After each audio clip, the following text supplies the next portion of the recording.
texte que je vais vous dire ce matin va rejoindre la chambre haute, parce qu'évidemment, c'est aujourd'hui dimanche de Pentecôte et ce qui s'est passé à Jérusalem, en ce jour de Pentecôte est l'accomplissement de la promesse, ce que le Père avait promis et ce que je vous ai annoncé de ma bouche, leur dit Jésus.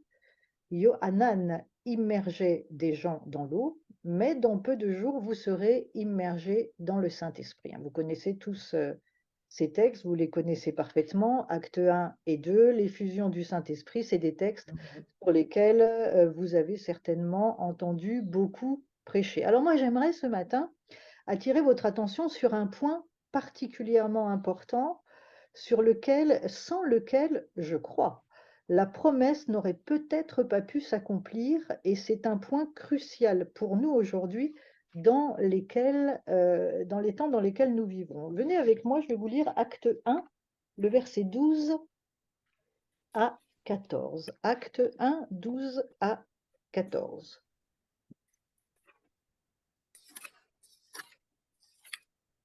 Puis ils retournèrent à Jérusalem depuis le mont des Oliviers, qui est à une distance d'un chemin de Shabbat. Quand ils furent entrés dans la ville, ils montèrent à l'étage dans la pièce où ils demeuraient habituellement. Voici les noms des émissaires: Képha, Jacob, Yochanan, André, Philippe, Thomas, Bartholomaï, Matthiyahu, Yaakov ben Alphaï, Shimeon le Zélote et Yehuda ben Yaakov. Tous d'un même cœur se consacraient à la prière avec quelques femmes, dont Myriam, la mère de Yeshua, et ses frères. Alors vous noterez que ce que nous appelons, parce que c'est comme ça que Louis II le traduit, la chambre haute, est beaucoup plus basique, puisqu'en réalité, il est écrit qu'il monte à l'étage. Ouais. Il monte à l'étage. La notion de chambre haute, en tout cas telle que moi je l'ai toujours perçue, il y a une notion un peu, moi je vais parler pour moi, où j'idéalisais le lieu, la chambre haute. Mais c'est beaucoup plus basique que ça, puisqu'il monte à l'étage. Alors vous allez me dire, le résultat est le même, c'est vrai, puisqu'il y a cette idée de passer du rez-de-chaussée, c'est-à-dire de la terre, de notre humanité, à l'étage supérieur, le céleste, notre homme nouveau, et les pensées, Yves, comme tu viens de nous Amen. le signifier. Alors, dans ce lieu, autant physiquement que spirituellement, ils sont tous d'un même cœur. Ça veut dire qu'ils sont tous unis. Alors, ce que je vais vous dire, on peut l'adapter à nous, notre groupe, on peut l'adapter au corps de Christ, mais on peut l'adapter aussi à notre personne, âme, corps et esprit. Alors, ils sont à Jérusalem. Ils ne sont pas n'importe où. Ils sont à Jérusalem, dans un lieu où ils montent à l'étage. Et ce, dans les deux dimensions. Et dans l'unité, ils se consacrent à la prière. Alors au chapitre 2, quand la fête de Shavuot, c'est-à-dire de Pentecôte, arrive, les croyants se rassemblent tous dans un même lieu. L'idée de se rassembler, là encore, n'est pas uniquement physique, ils sont assemblés, c'est-à-dire unis dans un même lieu. Et là, on retrouve l'idée de ce que Jésus dit dans Matthieu 18, 20. Il dit: oui, en tout lieu où deux ou trois sont rassemblés en mon nom, je suis là au milieu d'eux, deux ou trois. Là, ils étaient 120. Vous pouvez imaginer que le Seigneur, Yeshua, était avec eux. Ils sont positionnés, ça c'est important, positionnés ensemble dans l'unité sur la terre, mais aussi dans le céleste, et donc Jésus est au milieu d'eux. Alors, rappelons que Jésus vient de passer 40 jours à les enseigner sur tout ce qui concerne le royaume de Dieu. Vous savez, si vous lisez le début du livre des Actes, Luc nous rappelle qu'après la résurrection, Jésus est resté 40 jours avec ses disciples, les enseignant sur tout ce qui concerne le royaume de Dieu. Et puis, il leur a donné cet ordre de ne pas quitter Jérusalem. L'unité, c'est là où je veux en venir, est une puissance. Vous le savez, on en parle très souvent. L'unité et l'amour sont équivalents en valeur de Torah. On l'a déjà vu plusieurs fois. Echad, le mot Echad, unité, 13, Ahava, amour, 13. Et c'est aussi, nous en avions parlé lors de la Sainte Seine dernièrement, l'unité pain et vin, des poids de Torah de ces deux mots, nous amène aussi au chiffre 13, à l'unité et donc à l'amour. L'unité et la puissance, écoutez bien, l'unité est la puissance devant laquelle les démons tremblent. Vous connaissez ce verset de Jacques 2,19 où il est dit « Tu crois qu'il n'y a qu'un seul Dieu et tu fais bien, les démons le croient aussi et ils tremblent. » Ça, c'est la version de Louis II. Écoutez en réalité ce que Jacques dit. Il ne dit pas il n'y a qu'un seul Dieu. Il dit que Dieu est un. Ça n'est pas la même chose. Dieu est un. Les démons le croient aussi et cette pensée les fait trembler de frayeur. Ce n'est pas qu'il n'y ait qu'un seul Dieu qui fait trembler les démons et tout le royaume des ténèbres, c'est le fait que Dieu soit un, c'est l'unité. L'unité est la force. Dieu est un. Et vous savez peut-être que c'est ce que disent les Juifs tous les matins au réveil et le soir au coucher. Vous connaissez le Shema Israël? Shema Israël, Adonai Eloheinu, Adonai Echad, ce qui signifie « Écoute, Israël, l'Éternel est notre Dieu, l'Éternel est un ». Vous trouvez ce verset dans Deutéronome, chapitre 6 du Deutéronome, au verset 4. Et voilà que depuis 10 jours, donc depuis que Jésus a été enlevé au ciel, les disciples sont dans l'unité, d'un même cœur, assemblés tous dans un même lieu. Soudain, un son vient du ciel, comme le rugissement d'un vent violent, et il remplit toute la maison où ils étaient assis. Écoutez bien, parce que Chouraki traduit toute la maison où ils siégeaient. Alors oui, physiquement, ils étaient certainement assis, mais dans la réalité céleste, ils siégeaient. Ça n'est pas la même chose, être assis et siéger. Siéger, c'est un positionnement d'autorité. Siéger, c'est être assis à une place officielle, signe d'un pouvoir honorifique ou réel pour présider une séance. Tous les présidents d'associations le savent, ils siègent et ils président une séance. Siéger, c'est occuper une place déterminée pendant les séances au tribunal. C'est tenir séance, avoir un pouvoir électif ou délibérant dans une assemblée où on a été nommé soit à vie, soit pour un mandat déterminé. Et là, je vous invite à réfléchir à ce qu'est être assis dans les lieux célestes. Être assis dans les lieux célestes, c'est siéger dans les lieux célestes en position d'autorité. Alors les 120 étaient unis dans l'unité et ils siégeaient. Ils siégeaient, ils étaient assis à une place officielle, signe de ce pouvoir pour présider la séance. Ils n'étaient pas juste assis comme l'on serait dans une salle d'attente, par exemple, en lisant 2-3 magazines, en attendant un rendez-vous. Ils sont unis et ils siègent. Et là, la promesse s'accomplit. Ils sont immergés et tous sont remplis du Saint-Esprit et sont un puissant témoignage pour les Juifs de toutes les nations.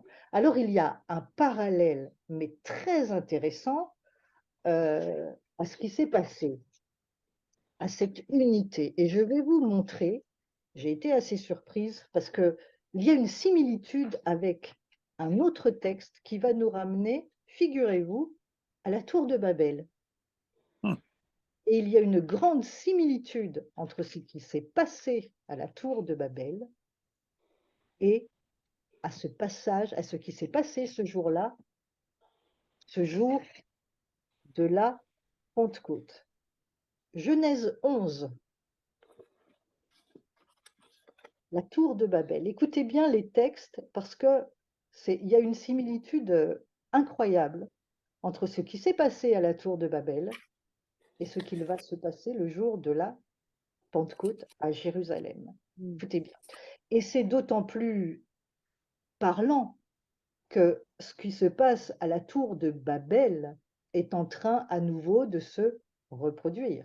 Oui, Et quand tu disais il faut rester accroché, nous sommes rentrés dans des temps de décivilisation, pour reprendre un terme, de déculture, de, de tentative de changer l'ordre des choses. Et vous allez voir que c'est exactement ce qui s'est passé à la tour de Babel. Écoutez bien, Genèse 11, toute la terre avait la même langue, les mêmes mots. oui. Or, alors qu'ils voyageaient depuis l'Orient, ils trouvèrent une plaine dans le pays de Shinéar et ils y habitèrent.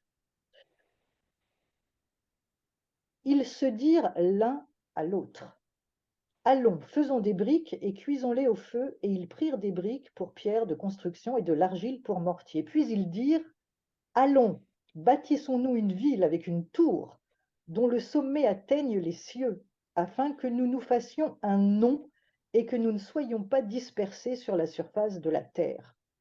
Adonai descendit pour voir la ville et la tour que les hommes bâtissaient. Adonai dit: voici, les hommes sont unis. Ils ont tous une même langue et voilà ce qu'ils commencent à faire. Écoutez bien, la puissance de l'unité. À ce rythme, rien de ce qu'ils cherchent à entreprendre ne leur sera impossible. Allons, descendons et confondons leur langage, afin qu'ils ne comprennent plus le discours les uns des autres. Et Adonai les dispersa de là sur toute la terre, et ils cessèrent de bâtir la ville. Qu'est-ce qui s'est passé? J'ai regardé les commentaires de Rachi, vous savez, le célèbre commentateur. Qu'est-ce qu'il dit? Il dit, quand il parle qu'ils avaient tous une même langue, et il parle des paroles identiques, ça se dit achadim, et il explique: ils sont tous venus avec un même dessein. Ils ont dit: Dieu n'avait pas le droit de s'attribuer de manière exclusive le monde supérieur. Montons au ciel et faisons-lui la guerre. Qu'est-ce qui se passe aujourd'hui? C'est exactement ce qu'il se passe aujourd'hui. Les hommes ne considèrent plus, ne veulent pas considérer Dieu, c'est un ennemi, on essaye de le virer carrément de nos civilisations. Il y a un homme politique qui maintenant veut carrément enlever les fêtes chrétiennes du calendrier. Ça, c'est en France, mais ça se passe un petit peu partout. Dieu est sorti de notre culture. Ouais. Ces hommes, ce qui se passait à Babel, c'est exactement ce qui se passe aujourd'hui. Voici, les hommes sont unis, ils étaient dans l'unité. Et si Adonai n'était pas descendu pour les diviser, ils auraient pu atteindre leur objectif. Vous savez qu'ils étaient en train de bâtir une tour. Tour en hébreu se dit Migdal. Alors Migdal, c'est la tour, mais c'est aussi, écoutez bien, un étage surélevé. Ce Hmm. qui n'est pas sans nous rappeler l'étage de la chambre haute. Il y Oui, a vraiment une similitude entre ce qui se passait à Babel et ce qui s'est passé. Nous avons les deux versants, le peuple de Dieu qui monte à l'étage, qui reçoit le Saint-Esprit, qui est dans les lieux célestes et qui siège en position d'autorité, dans l'unité. Et vous avez là, à Babel, les hommes qui veulent monter aussi, qui se construisent une tour, qui vont à un étage élevé dans toutes les pensées. Ils sont en train d'infiltrer, d'infuser dans nos pensées Oui, leur message. Il n'y a pas de Dieu, nous sommes nous-mêmes des dieux. Ils ont été confondus et ils seront à nouveau confondus, bien évidemment, parce que le Seigneur ne laisse pas faire et parce qu'il a son épouse sur cette terre qu'il a remplie d'autorité, cette épouse qui se doit de siéger avec autorité et de parler la parole et de répandre. Alors le résultat, qu'est-ce qui s'est passé? Si vous lisez le livre des Actes, tous ces Juifs venaient de toutes les nations et les langues, ils ont entendu parler dans leur langue, ils revenaient de toutes les nations, de toutes les nations de la terre. Alors qu'à Babel, ils ont été dispersés dans des langues qu'ils ne comprenaient plus. À Jérusalem, ils sont revenus, tout le peuple est revenu et a reçu la langue. Ils ont tous reconnu, compris, entendu la langue de l'esprit. Ce qui s'est passé là, les langues qu'ils n'entendaient plus, ce même langage qu'ils avaient à la base, c'est le langage de l'esprit dont ils ne voulaient plus. Ils ne voulaient plus, ils voulaient monter au ciel et faire la guerre, ni plus ni moins, à l'Éternel. À Jérusalem, qu'est-ce qui s'est passé? L'Esprit est descendu, comme Adonai est descendu, mais là, il a donné, il a redonné la langue. Il a redonné la langue de l'Esprit, la langue céleste, pour que nous nous comprenions.